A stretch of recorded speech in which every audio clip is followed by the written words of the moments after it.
நான் வந்து இந்திய தேர்தல் ஆணையம் என்னை 2011 என்னை தேர்தலை நடத்துறதுக்காக, நியாயமான நேர்மையான தேர்தலை நடத்துறதுக்காக என்னை கலெக்டராக அங்கே பணி அமர்த்துச்சு.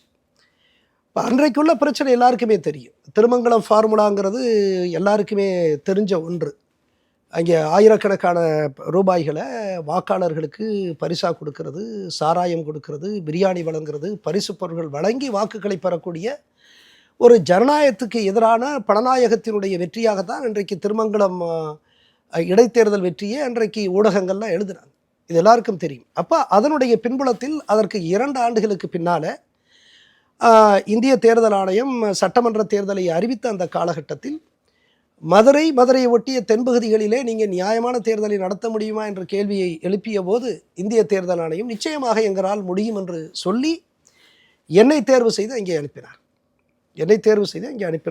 நாங்கள் 20 நாட்களில் இந்த ஜனநாயகத்துக்கு எதிரான சக்திகளை எல்லாம் நாங்கள் முறியடித்து மிகச்சிறப்பாக நியாயமான நேர்மையான தேர்தலை நாங்கள் நடத்தினோம். இந்த பணமெல்லாம் விநியோகங்கள்லாம் ரொம்ப எளிதாக அவ்வளவுலாம் செஞ்சுட்டு போக முடியாது. திருடர்களைப் போல அப்படி தூக்கி போட்டுட்டு ஓடுறது, விடிய காலம் ஒரு 3 மணிக்கு 4 மணிக்கு தூக்கி போட்டுட்டு ஓடுறது மாதிரி 1-2 இடங்களில் நடந்திருக்கலாமே ஒழிய, திட்டமிட்டு ஒருங்கிணைக்கப்பட்டு வாக்காளர் பட்டியலை வைத்துக்கொண்டு வீடு வீடாக திட்டமிட்டு பணம் விநியோகம் செய்யக்கூடிய ஒரு பணநாயகத்தை நாங்கள் முறியடித்தோம்.